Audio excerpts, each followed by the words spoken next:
video to go with the blog post I made the other day about my acoustic setup. Now, I'm sitting outside, there's a bit of traffic around, so be it. Anyway, we can live with that. It's a lovely summer night in Sydney.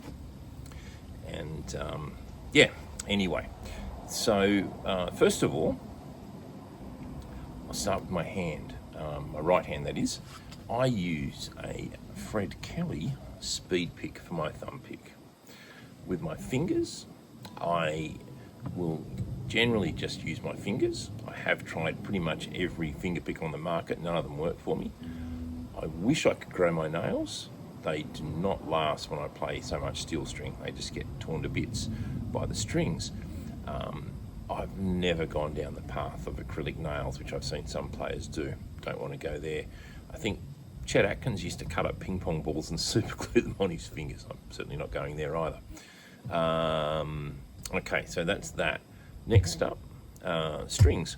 Look, I generally use Stringjoy acoustic guitar strings. I am a Stringjoy affiliate artist. I'll be upfront with that. But I do actually use the strings as well because I quite like them. Also, you know, various acoustic guitars depending on the job that I'm playing and what sort of tones I need, etc., and response I need from the guitar for those for those various jobs and gigs. Most of my acoustics have got LR bags pickups in them. I'm a big fan of the Anthem, and I'll just say, look, I'm not affiliated or associated with LR bags in any way, but I'm certainly open to Mr. Bags having a chat with me if you'd like to. So this has got an LR Bags Anthem pickup in it. What I like about this is that it has both a piezo and a microphone, and I can blend the two together. Very, very good. Coming out with cables, look, I just buy good quality cables. I haven't gotten into the whole, I'm spending $200 a metre for monster cable because it makes me sound better type thing. Someone did give me some monster cable once. It was as good as the $50 a metre cable that I had for the studio I used to run, and that's another story. So I just have good quality cables. On the pedal board, I mentioned the other day, first up is the Voiceprint DI, which actually allows me to create an impulse response of the acoustic guitar. It captures the properties of the acoustic guitar, the acoustic properties of the guitar, and creates a digital model that allows me to blend that in with the pickup, and it sounds very, very close to a microphone on a guitar. And for live sounds, it's fantastic. A lot of people have commented on my live acoustic sounds and going, it sounds more like you've got a mic there than a piezo pickup. So I'm very happy with that. Anyway, the only criticism I have of that pickup, DI, is that it's got fairly low output. So I have something else at the end of the chain to help boost that. I use a Korg Pitchblack tuner, which I've had for quite some time. It is incredibly accurate. It's a strobe tuner. Sometimes I also use a Peterson strobe tuner. You know, they're too accurate for my ear, but I find that when the guitar is so in tune, it sounds better. I think everything sounds better with that. Highly recommend that. I have a Universal Audio Golden Reverberator effects pedal, reverb pedal, next. Now, generally, when I'm playing fingerstyle or strumming, I do like reverb because I think it enhances the sound of the guitar quite a bit, but I like it to be behind the guitar, if that makes sense. So if I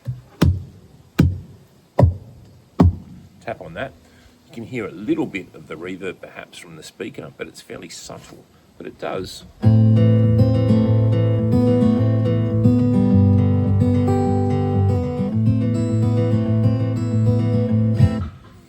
Just complement the sound and fill it out a little bit. I really like that.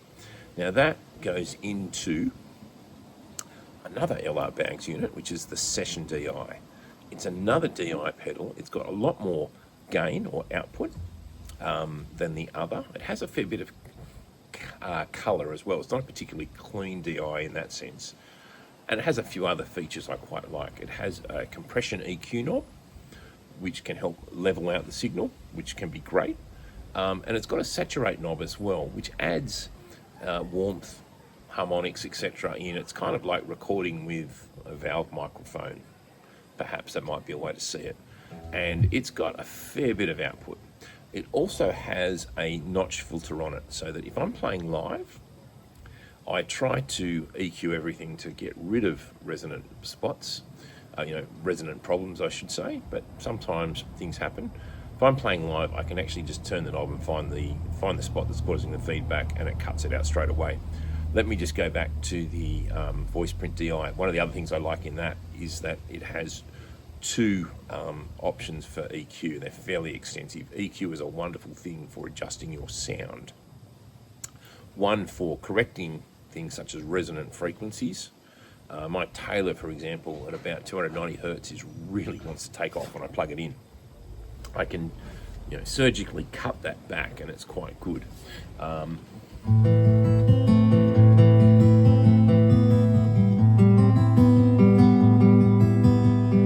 Now this one I've had to EQ a little bit.